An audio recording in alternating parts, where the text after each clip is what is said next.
diagnosing heart failure is often delayed, and oftentimes terms are used that, such as a weak heart or, difficulty with really narrowing it down. But I listed the citation here, but approximately a year ago, several organizations, the American Heart Association, Heart Failure Society of America, I believe a Canadian Heart Association, European, came together and they developed what they identified as a universal definition of heart failure.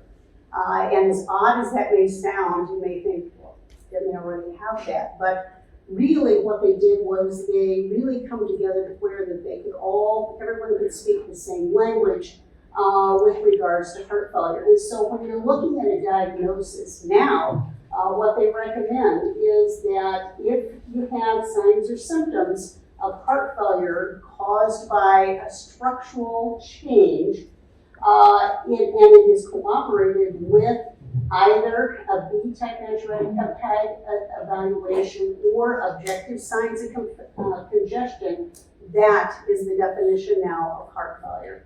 Now, the importance of all of this is because once we have the definition, what we have here is what's called the stages of heart failure. And again, this is universal. There are patients that what we identify are at risk. So those are individuals that are without current or prior symptoms of heart failure, but have those risk factors for heart failure. So next steps, again, that prompt accurate diagnosis. Now, when that diagnosis occurs, it's always very, very important to identify what the precipitating factor is. So what brought this person down that path? Is it a narrowing of a coronary artery that potentially could be stented? Was it an abnormal rhythm? Was it a valve problem? So looking at that precipitating factor and seeking to have that addressed. Again, timely evidence-based treatment. Once you have that diagnosis, it is critical to be placed on treatment based upon your diagnosis. And then education. Education is critically important so that individuals can truly understand, because ultimately at the end of the day, you have a very active role in this whole process, and that open dialogue and shared decision making. The more informed an individual is, the more empowered you are to have that conversation, that dialogue, and share in the decision making. So ultimately, at the end of the day, the optimal care pathway really involves healthcare providers. They must have the methods in place and ensure that each and every heart failure patient is promptly diagnosed and treated based on the best evidence, and that all patients and caregivers must be aware and act on the symptoms once they occur. When I was diagnosed with heart failure, it wasn't the optimal care pathway that you suggested. It wasn't a prompt diagnosis. It wasn't an accurate diagnosis. I was 23 years old. I just entered the adult stage of my life. I got what I thought was a cold, really. And something I could handle, of course, right? Anyone can handle. And then that developed into what I thought was a flu, so I went to my family doctor, and he said it's probably a flu combined with your childhood asthma coming back. I thought, okay, but what are we to do as adults and children? We listen to our doctor's advice. So I went along my way. From there, over the next 2 weeks, I got progressively worse. So I got to a point where I was walking up my stairs and I was short of breath before I made it to the top.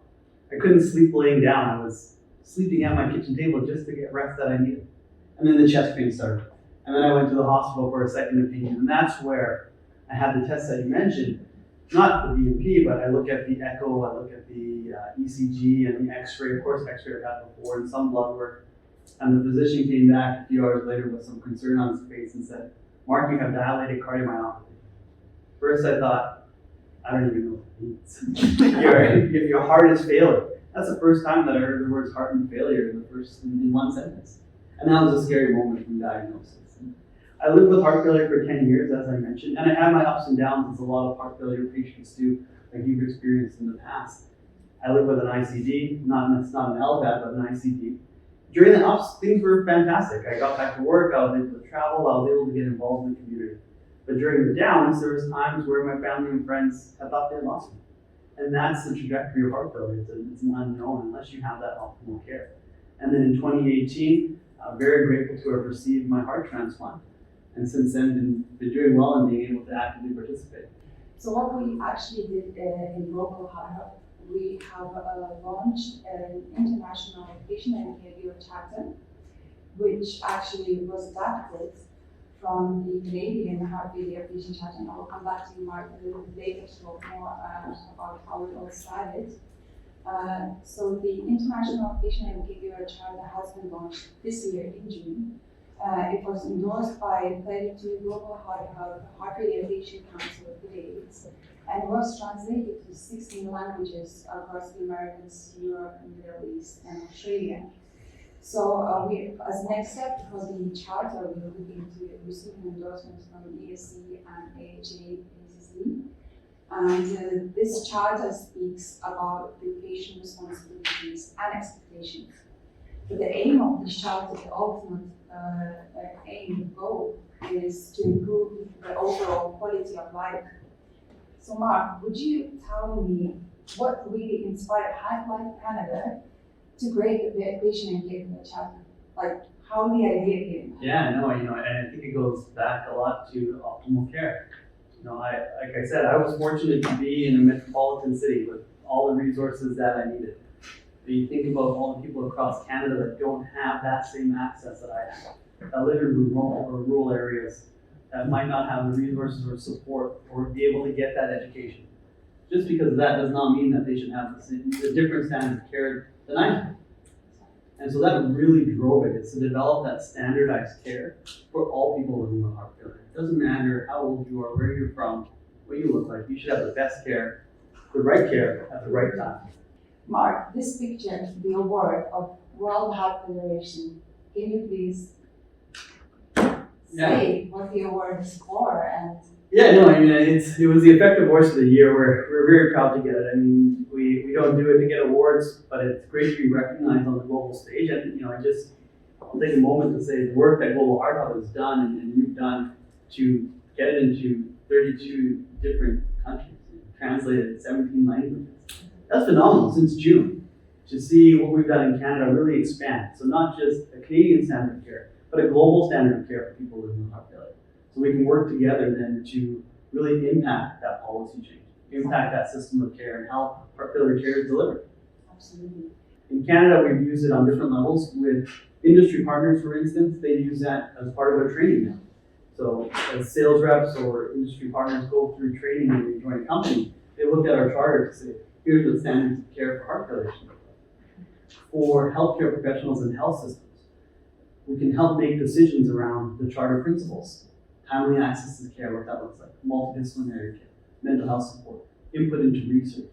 So when I say input into research, Canada just launched the Canadian Institute for Health Research 5-year research grant.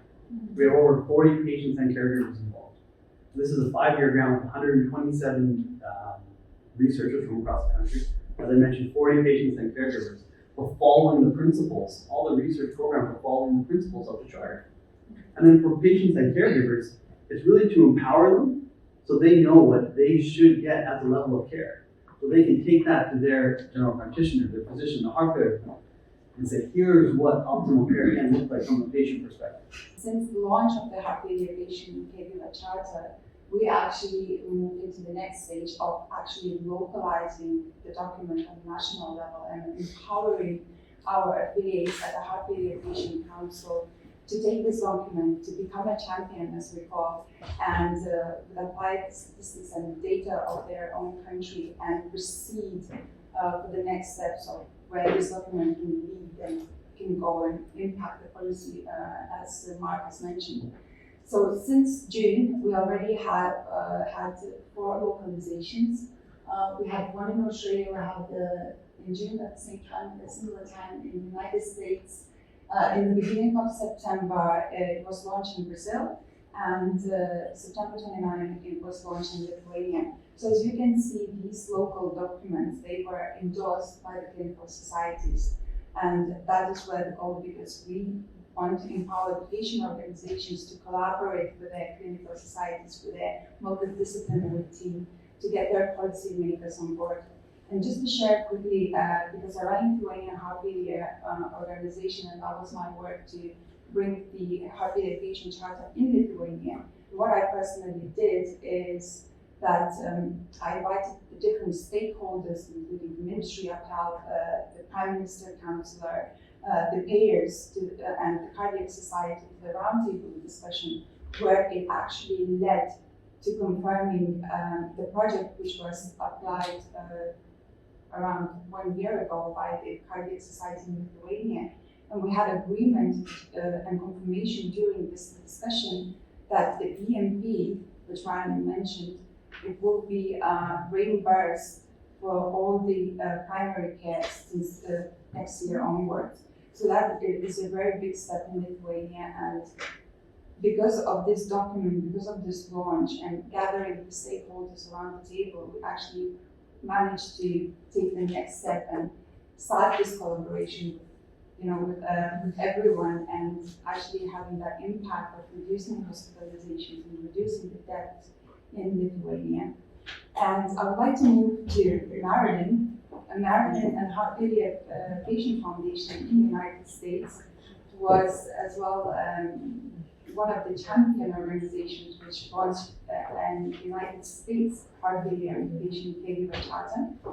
And it was led by a Heart Failure Patient Foundation. It was endorsed by Heart Failure Patient Foundation as well as American Association of Heart Failure Nurses and Unmended Hearts, and as well launched at the American Association of Heart Failure Nurses annual event in June 2020. So Marilyn, I have a question for you. So how the International Patient and Caregiver Charter has inspired your organization, Heart Failure Patient Foundation, to launch the localized version in the United States? Well, I think that if you look at the US numbers, they are staggering. And so it only makes sense when you look at the charter, the value of it, because it impacts patients, it can serve as a resource for healthcare providers. And so it really pulls everything together. And in talking with a lot of my professional colleagues, the statement is, oh, this is long overdue. So just those words, again, thank you for the template on which it is building. But it was disseminated at this meeting. In the meeting, there was approximately 1,000 in attendance, but it has also been pushed out to all the members of the American Association of Heart Failure Nurses. And with regards to next steps, the goal is to continue to push it out, not only to the specialty areas with cardiologists, but a big push towards primary care, because in the United States, similar to Canada, depending on where you live, care varies dramatically.